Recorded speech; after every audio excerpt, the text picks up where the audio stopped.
अस्सलाम वालेकुम नाजरीन, आप देख रहे हैं valley news network the valley reporter. मैं हूं आपका मेज़बान गुलजार अहमद गलाई। जैसे मुख्तलिफ सियासी पार्टियों की जानिब से कोशिश की जा रही है कि उनकी सियासी बात को माना जाए, क्योंकि अब जो है यहाँ पे लोकल बॉडीज़ और जो पंचायत इलेक्शन है शायद वो होने जा रहे हैं। तो इस हवाले से मुख्तलिफ पार्टीज़ जो है यहाँ पे कोशिश कर रही है कि जो पंचायत इलेक्शन है या जो लोकल बॉडीज़ इलेक्शन है या जो रूरल इलेक्शन है उनमें उनकी सबकत हासिल हो। तो इस हवाले से हाल ही में अपनी पार्टी की जानिब से यहाँ डाक बंगलो में एक बहुत बड़ा कन्वेंशन मुनक़द किया गया, जो ज़िला सदर सरवर मुफ्ती ने यहाँ पे ऑर्गेनाइज़ किया। मेरे साथ मौजूद है सरवर साहब, आपका बहुत बहुत शुक्रिया, आपने हमें टाइम दिया है। आज जो सियासी जो हलचल है इस हवाले से आपका क्या कहना है? नहीं, देखिए, सियासी हलचल तो यहाँ पिछले 70 सालों से हो रही है, लेकिन लोगों की बात जब देखें तो लोग हमेशा परेशान हैं। 70 साल से लोग बिल्कुल परेशान हैं। नेशनल कॉन्फ्रेंस की हुकूमत रही है, फिर पीडीपी भी रही है, कांग्रेस की रही है, लेकिन जहाँ तक लोगों की बात है तो लोगों को कहीं कहीं कोई आसाइश कभी नहीं मिले आज तक। जितने वादे किए गए, जितने दावे किए गए, सब खोखले। हमने यहाँ से जो हमारे पास था, जो हमारे पास हमारी गारंटीज मिली थी हमें इंडियन कॉन्स्टिट्यूशन से, यहाँ के जो सियासतदान है, पॉलिटिकल पार्टीज है, उनको बेच के ही अपनी कुर्सी के लिए हमारे जो यहाँ दिए गए थे हमारी गारंटी, उनको बेच दिया गया।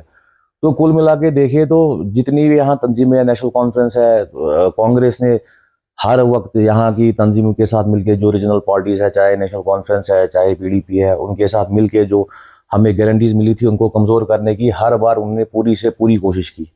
और जो फिर हम जो last nail in the coffin बोलेंगे, वो 2014 में जब अलायंस हुआ था पीडीपी और बीजेपी का, तो वो last nail in the coffin था। तो उस वजह से आपको भी पता है कि यहाँ जम्मू कश्मीर के हालात कैसे हो गए, बद से बदतर हो गए। यहाँ मतलब यहाँ रोज़गार, यहाँ पढ़े लिखे नौजवान है, उनके पास रोज़गार नहीं है, वो बेचारे बेकार बैठे हुए हैं, तो ड्रग्स में मुब्तला हो रहे हैं।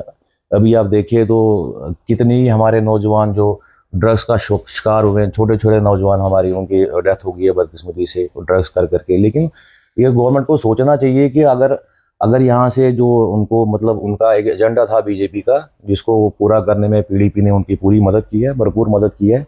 अब लेकिन दिल्ली को भी सोचना चाहिए, चलो उनका जो एजेंडा था वो पूरा हो गया 370 को लेके, 35A को लेके, तो अब लेकिन यहाँ के लोगों को दवा की ज़रूरत है। तो दिल्ली को सोचना चाहिए, यहाँ पढ़े लिखे जो लोग हैं उनके लिए रोज़गार के लेके कुछ स्कीम्स लानी चाहिए। जो बिज़नेस है हमारा यहाँ पर, जो टूरिज़्म है यहाँ पर हमारा, तो इस हवाले से लेके दिल्ली को सोचना चाहिए, यहाँ के लोगों को गले से लगाना चाहिए। अब यहाँ के लोग बड़े परेशान हैं। पिछले 30-40 साल से हमने करीबन 1 लाख लोग हमारे मुख्तलिफ कब्रिस्तानों में दफन हुए हैं, कितने ही ज़ख्मी हुए हैं, कितने ही हमारे बहनें बेटियाँ अंधी हो गई है 2016 के एजिटेशन में। तो इन सब चीज़ों को लेके सोचना चाहिए।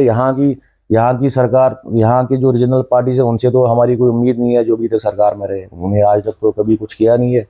हमेशा से यही किया उन्होंने, पीएसए लगाए, एफआईआर लगाए, कितने ही हमारे नौजवान भाई, हमारे बच्चे, हमारे माँ बाप, कितनों को यहाँ पर करीबन 1 लाख लोगों को यहाँ पर मार दिया गया, लेकिन मिला कुछ नहीं है।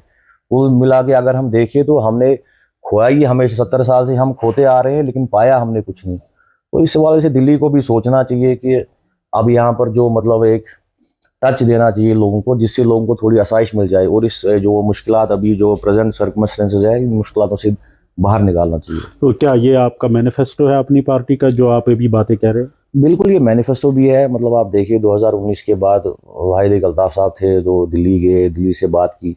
बेसिकली उन्होंने रखा था कि जो बाहर से यहाँ आएगा रहने के लिए तो उसको डोमिसाइल मिलना चाहिए, चाहे 2 दिन हो, उसको 4 दिन हो, तो उसको मिल जाना चाहिए डोमिसाइल। लेकिन उसमें अल्ताफ साहब ने, जो हमारे यहाँ के प्राइम मिनिस्टर है नरेंद्र मोदी जी है, अमित शाह, उनको कन्विंस किया अपनी बातों से कि नहीं, ये सही नहीं है, ये फैसला सही नहीं है। कम से कम अगर आपको डोमिसाइल देना भी है तो कम से कम मिनिमम इसमें कुछ टाइम गैप होना चाहिए। तो उसको कन्विंस करके उसको 15 साल का करवा दिया। तो अभी हमारा ये भी एक मंशूर था कि अब हमारी यहाँ इलेक्टेड सरकार बनी हुई है, तो उस सरकार को वो 15 साल से 50 साल करना चाहिए, ताकि मतलब बाहर से कोई ऐसे आके उसको एकदम से डोमिसाइल यहाँ का नहीं मिलना चाहिए। तो सरकार अभी है, इनके पास पावर भी है, ये कर भी सकते हैं। अल्ताफ साहब ने 15 साल का करवाया दिल्ली से, इनकी अपनी सरकार है। इस मैनिफेस्टो में स्टेटहुड की कोई बात है? बिल्कुल, अल्ताफ साहब ने पहले ही कहा था स्टेटहुड के बारे में क्योंकि जो तब भी वो हमारी जो रीजनल पार्टीज यहाँ की है उन्होंने बड़े खोखले दावे किए थे। जैसे पहले वो 370 को लेके इलेक्शन लड़ते रहे, जीतते रहे, फिर हमने वो 370 भी खोया। तो अब उन्होंने फिर से दोबारा से कोशिश की थी कि हम नहीं 370 को लेके हम लड़ेंगे। लेकिन अभी आप देखिए कोई पॉलिटिकल पार्टी, कोई हमारा यहाँ का चीफ मिनिस्टर 370 की बात नहीं कर रहा है, 35A की बात नहीं कर रहा। 2019 में भी अल्ताफ साहब ने यही बात बोली थी कि स्टेट हुड को लेके हमें दिल्ली के साथ डिमांड रखनी चाहिए कि स्टेट हमें मिलना चाहिए। उस टाइम उनको भी कहा गया कि ये देखो जी, ये दिल्ली के एजेंट है, स्टेट हुड की बात कर रहे हैं, 370 की बात नहीं कर रहे हैं, 35A की बात नहीं कर रहे हैं।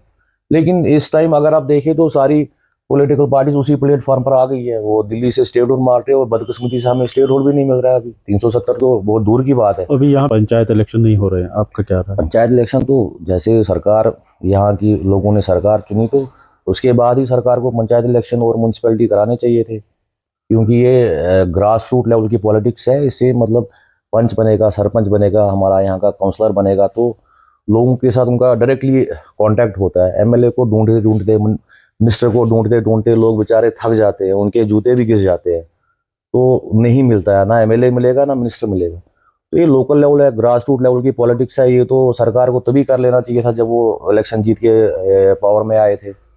और ये सरकार का डोमेन भी है कि ये जो इनकी जिसकी जो मिनिस्ट्री है वो नेशनल कॉन्फ्रेंस के पास है, तो इनको भेजना चाहिए इलेक्शन कमीशन को कि अगर हो जाते हैं इलेक्शन, अपनी पार्टी किस हद तक तैयार है? बिल्कुल हम पूरे तैयार हैं। हमने अभी कल हमारा ये हुआ था यहाँ पर डिस्ट्रिक्ट लेवल, हमने एक कन्वेंशन किया था, 1 डे कन्वेंशन किया था कल हमने। तो उसमें लोगों ने बढ़ चढ़ के हिस्सा लिया। तो बाय एंड लार्ज वहाँ ये भी बात हुई कि अपनी जो हमारी तंजीम है उसको डिस्ट्रिक्ट अनंतनाग में कैसे ग्रास रूट लेवल पर मजबूत किया जाए, और जो अगर आने वाले इंतखाबात होंगे इसके पंचायत की या म्यूनसिपलिटी के, तो उसमें कैसे हम करेंगे, कैसे लड़ेंगे, उसके बारे में बात हुई। तो इंशाल्लाह मुझे यकीन है कि इंशाल्लाह अगर इलेक्शन होते हैं तो हमें इंशाल्लाह कामयाबी मिलेगी। कन्वेंशन में ज़्यादा जोर किन बातों पे दिया? कि जो ग्रास रूट लेवल है वो हमें मजबूत करना है। हमारे जैसे कई कमेटीज़ है वो बनानी है। ग्रास रूट लेवल पर हमें लोगों से मिलना है, बात करनी है, लोगों जो मसले मसाइल है उन तक पहुंचना है, सरकार तक पहुंचाना है, एडमिनिस्ट्रेशन तक पहुंचाना है, ताकि लोगों को भी लगे कि ये तंजीम जो है हमारे साथ, हमारे इस मुश्किल वक्त में हमारे साथ है। तो ज़िले में और क्या करने की ज़रूरत है ताकि आपकी पार्टी यहाँ पे मजबूत हो जाए?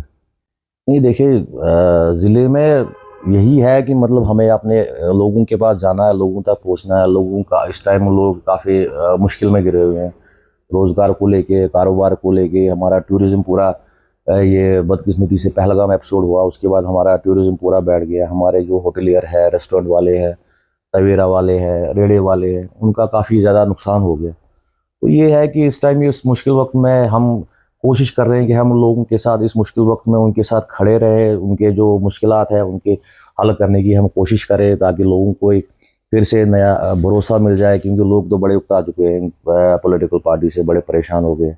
बार बार इनके खोखले दावे, खोखले वादे, तो कुछ नहीं होता। तो हम भी कोशिश करते हैं लोगों की जो मुश्किल है उनके साथ खड़े रहें, उनको हल करने की कोशिश करें, एडमिनिस्ट्रेशन तक पहुँचाने की कोशिश करें। तो हमारी आगे भी यही कोशिश रहेगी।